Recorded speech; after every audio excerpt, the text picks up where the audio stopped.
Hello दोस्तों, नमस्ते, प्रणाम। कैसे आप लोग? आशा करते अच्छे होंगे और मस्त होंगे। दोस्तों, आज तो हम टाटा का रोटरी पंप के विषय में आप लोगों को बताएंगे। इसलिए कि दोस्तों, आज अभी हम कंपनी से जहाँ ड्यूटी कर रहे थे वहाँ पे अभी हम छुट्टी में घर पे आए हुए हैं। तो आज रक्षाबंधन के दिन पहले दोस्तों हम यहाँ रक्षाबंधन के दिन पहुँचे और वहाँ से 8 तारीख को शाम को हम वहाँ से निकले और 9 तारीख के रक्षाबंधन था। तो 9 तारीख को सवेरे हम घर पे आ गए और दोस्तों हमारा वहाँ छुट्टी लीव बचा हुआ था, इसीलिए हम लीव में घर आ गए हैं। तो घर आ गए हैं तो थोड़ा सा घर का भी काम है और लीव भी ज़्यादा था, तो इसीलिए हम यहीं पे अभी कुछ छुट्टी में ही रहेंगे। तो दोस्तों, आप लोगों के अभी हम काम के विषय में तो वीडियो नहीं दे सकते हैं, लेकिन आज 2 दिन से हम अभी वीडियो घर पे आने के बाद दोस्तों अब हम 2 दिन से वीडियो 3 दिन से नहीं डाल रहे थे, लेकिन देखें कि आज कुछ विषय पे वीडियो बनाए। काहे कि आप लोग जो भी मेरा दोस्त महिम लोग हैं वो हमारे वीडियो को फॉलो करते हैं, देखते रहते हैं। तो इसीलिए हम जब तक अभी छुट्टी में हैं घर पे ही रहेंगे, तब कुछ कुछ इसी विषय पे हम वीडियो बनाते रहेंगे और आप लोगों को वीडियो ऐसा ही अभी देंगे जब तक ड्यूटी में नहीं जाएंगे। तो दोस्तों, हम रोटरी पंप के बारे में आज हम टाटा कोमिन्स रोटरी पंप के बारे में बताएंगे कि रोटरी पंप खोलने के लिए क्या क्या करना पड़ता है और कैसे खोलते हैं और कैसे उसका टाइमिंग मिलाते हैं। और इसी विषय में दोस्तों आज हम आप लोगों को बताने जा रहे हैं। तो दोस्तों, रोटरी पंप खोलने के लिए सबसे पहले तो टाइमिंग मिलाने का ज़रूरी पड़ता है। अगर खोलने के समय अगर नहीं भी मिलाते हैं तो फिट करने के समय तो आपको टाइमिंग मिलाना पड़ेगा, तब वही आप फिटिंग कर सकते हैं।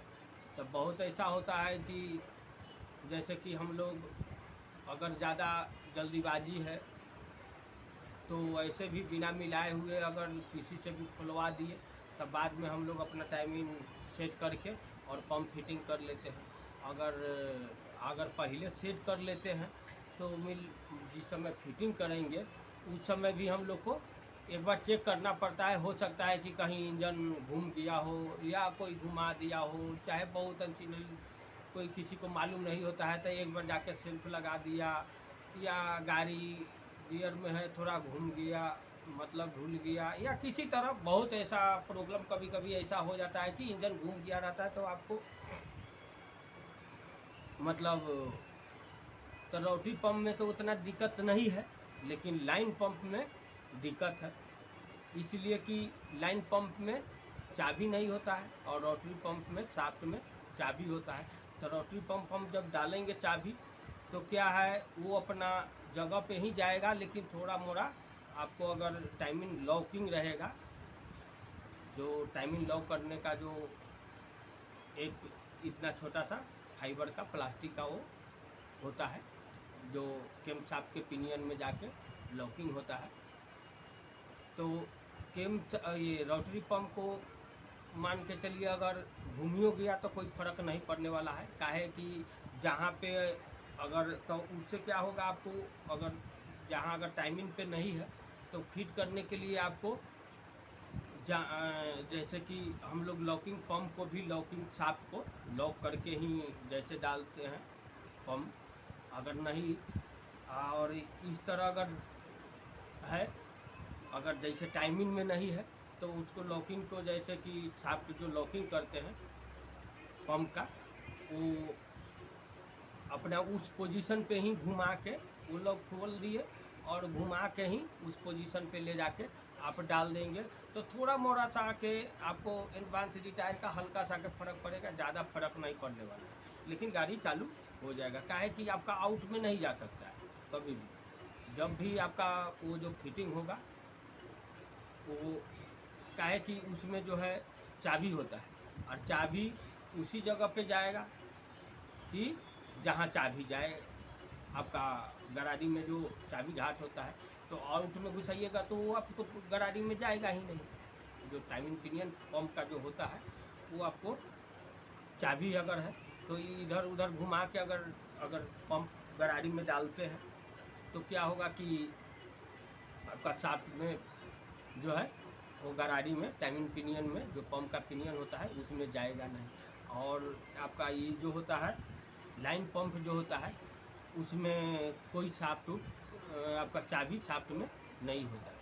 तो उसमें अगर कहीं भी अगर आप आउट में डाल देते हैं तो वो चला जाएगा। वो अगर इंजन घूम गया है किसी तरह से, बहुत आदमी है, एक बार इसी तरह हुआ था जैसे कि टाइमिंग लॉक करके मतलब उसको पंप को खोला गया और चक्का गियर में लगा के जब चक्का खोलना था तो क्या हुआ वो गियर में डाल के और चक्का जो खोला तो उससे क्या हो गया इंजन घूम गया। तो ये सब बहुत पुराना मॉडल में 1210 हो गया, मतलब 1312 हो गया, ये सब में ये सब 1510 हो गया, ये सब में ये सब पहले प्रॉब्लम ये सब बहुत ज़्यादा होता है। तो उसमें जो है कि आपको बिन टाइपिट से ही मतलब मिला के या आपको हो गया फ्राइबिल के दाग देख के ही खोला जाता था, फिट किया जाता था। लेकिन अभी नया ये कोमिन्स में ऐसा ये सब चीज़ नहीं है। कोमिन्स में तो डायरेक्ट आपको गरारी में भी दाग नहीं होता है, वो बस इंजन लॉकिंग और पंप लॉकिंग करके। तो रोटरी पंप में भी शाफ्ट लॉकिंग करने के लिए होता है और लाइन पंप में भी जो है लॉकिंग करने का होता है। तो लाइन पंप में क्या होता है कि 24 नंबर से को खोल के अंदर में इतना बार छोटा सा फाइबर का जो लॉक होता है वो उसको पलट के लॉकिंग करना पड़ता है।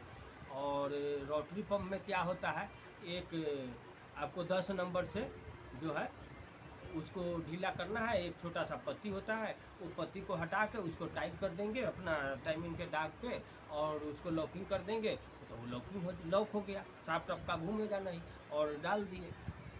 तो इसी तरह बहुत सारा ऐसा प्रॉब्लम आते रहता है और होते रहता है।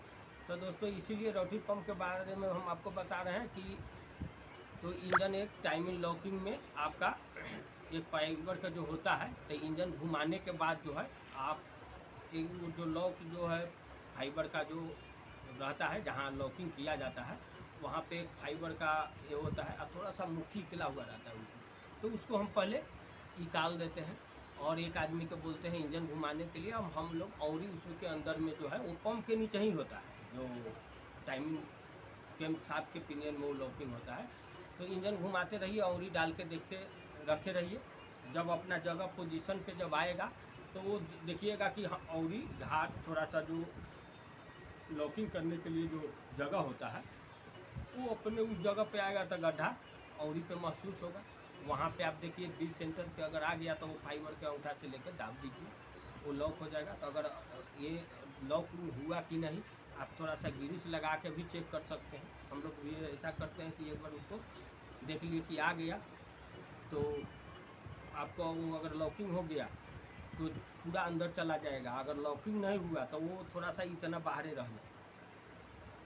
और उसके बाद जो है आपका पंप में जी जहाँ पे सील लग होता है, रोटरी पंप के बात कर रहे हैं दोस्तों, वहाँ पे सील रहता है, वहाँ पे एक पंचुम सा दिया हुआ रहता है।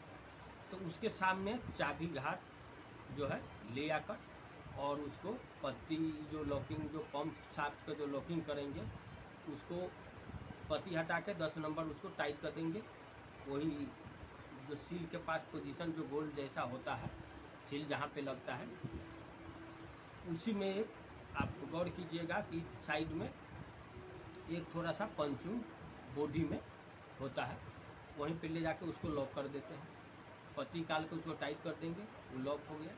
और ये इसको जो है केम शाफ्ट में जैसे घुमा के वो औरी के सामने अगर आएगा तो उसको लॉकिंग कर देंगे।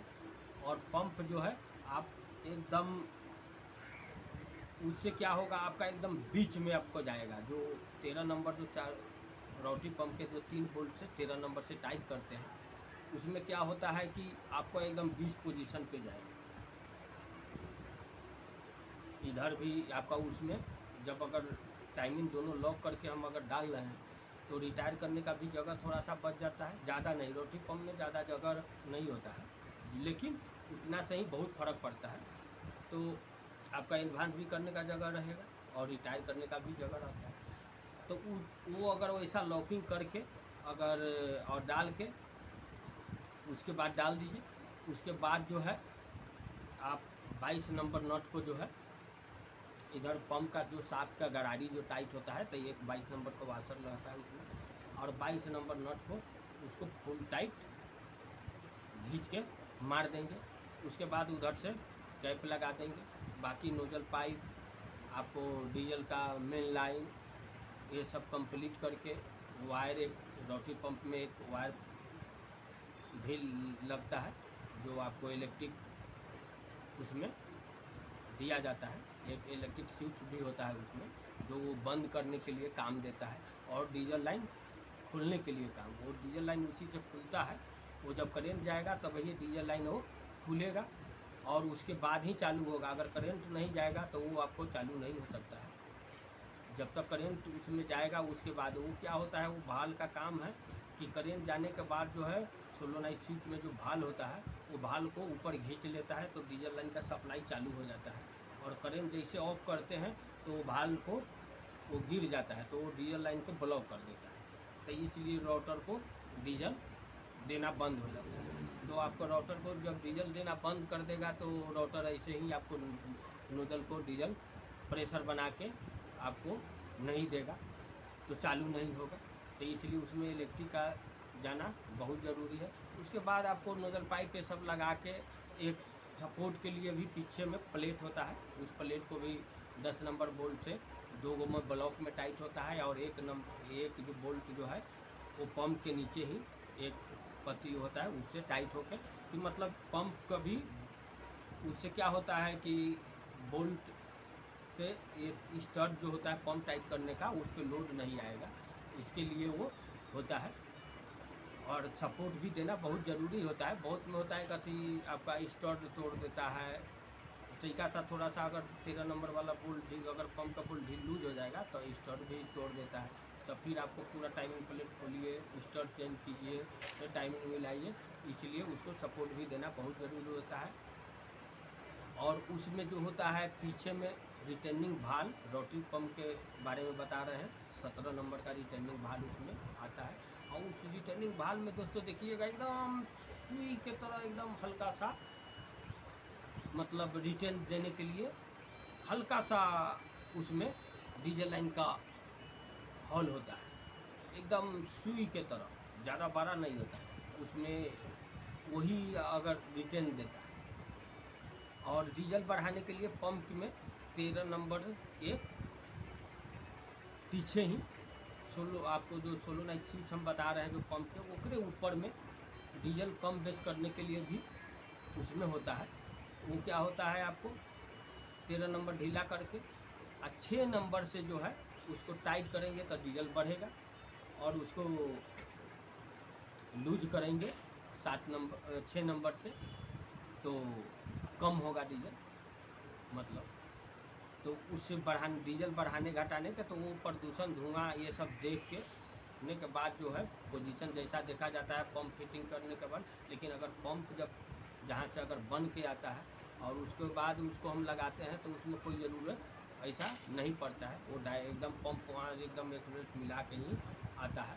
वो कभी हो जाता है वो सब करना रहता है कब, जब खिंचाई नहीं कर रहा है और पंप बना हुआ 1.5 साल हो गया, 2 साल हो गया, तो वो सब का ज़रूरी पड़ता है। ऐसे वैसा कोई ख़ास ज़रूरी नहीं पड़ता है।